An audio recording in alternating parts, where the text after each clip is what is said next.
होते हैं उनको कितना बताएंगे। लेकिन और वहीं सूर्य कुंड है, बड़ा ही इतने बड़ी बड़ी मछलियां उसमें तैर रही हैं और बड़ा सुंदर निर्मल जल है। वहां से बढ़े तो कहते कि जब भगवान राम जी का विवाह हुआ था तो जनक जी ने इतनी सारी दहेज दिया था, मणि मुक्ता इतने सारे दिए थे कि घर में महलों में रहने के महलों में स्थान नहीं था उन दहेज को रखने का।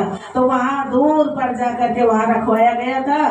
तो कहते कि वो जो है बहुत ज्यादा ढेर हो गया था तो उसको पर्वत का नाम दे दिया गया था। तो वो मणि पर्वत के नाम से आज भी जाना जाता है।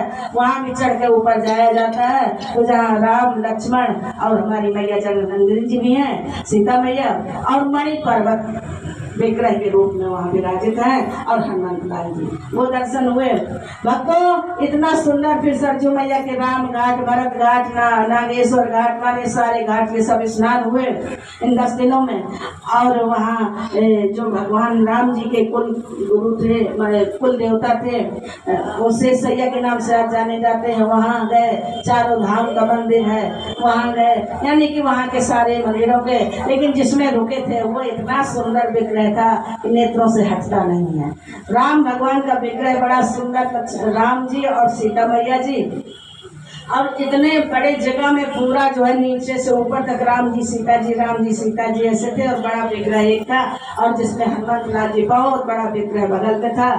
और वो बड़े ही सुंदर, वहाँ के सब लोग रहने वाले, इतना जो गुरुकुल में बच्चे पढ़ते हैं इतना उनमें संयम है, इतनी सहनशीलता है कि वो बहुत ही सुंदर ढंग से सबका आदर सम्मान करते हुए, भोजन प्रसादी करते हुए, और इस प्रकार से वो सबके साथ में हिले मिले रहते हैं। बड़ा ही मेहनत श्रम करते हैं वो बच्चे।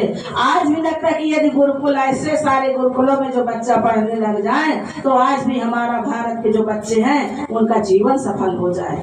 आज यदि स्कूलों में जो बच्चे पढ़ते हैं इनका जीवन अधूरा है।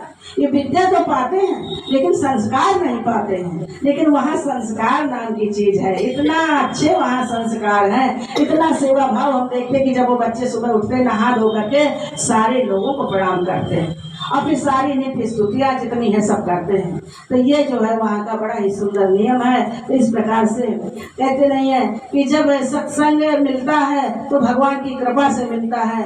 हमारे को वहाँ सत्संग जो मिला वो अमोघ था हमारे लिए और हमें बड़ी प्रसन्नता हुई।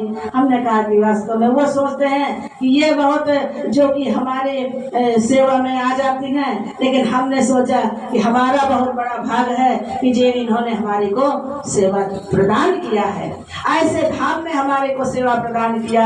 हमारा बड़ा सौभाग्य है। रामलला के दर्शन होते रहे और जो है संध्या की जो आरती दर्शन था उसमें जो है शयन आरती के भी दर्शन एक दिन किए। तो बड़ा ही सुंदर जो है हमारा ये अवध प्रवास रहा। उसमें एक दोहा हमारे दीक्षित जी ने बनाया कि अनुष्ठान पूरा हुआ और 10 दिन अवध प्रवास, अनेक न लागे धाम तजो और निज निज जात निवास।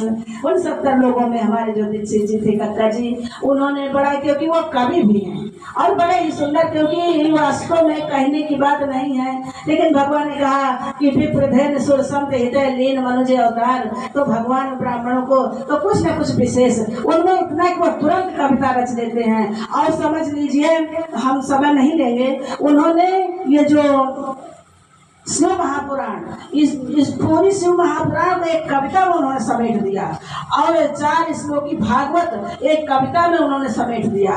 और ये भागवत और मानस इतना उन्होंने, तो हमने कहा कि प्रभु जी ये मोबाइल में ही आपके रह जाएगा, इसको जो है किताबों में पत्रिकाओं में छपवा दो तो जीवन सार्थक कितनों का हो जाएगा। बड़े ही अच्छी उनके, इतना सुंदर उनके जो है मुखारबिंद से निकले हुए शब्द आते हुए ट्रेन में जब बैठे हुए थे तो सब हमारे को मोबाइल में दिखाते रहे। तो हमने उनसे प्रार्थना किया। कोरोना उनको हो गया था तो 70 दिन वो वहाँ जाने का भर्ती किया जाता होगा, वहाँ रहे वो।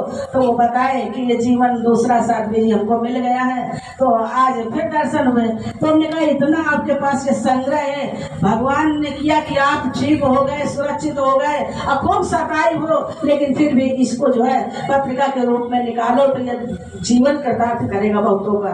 तो हमारे वास्तव में धन है ऐसे जो है ब्राह्मण वर्ग कि जिन्होंने जीवन कृतार्थ सबका अपना तो कर ही रहे हैं, सबका कर, और निर्माणता इतनी कि क्या बताएं। उनके लड़का बहू वहीं रहते, बड़ा अधिकारी है, लेकिन लड़का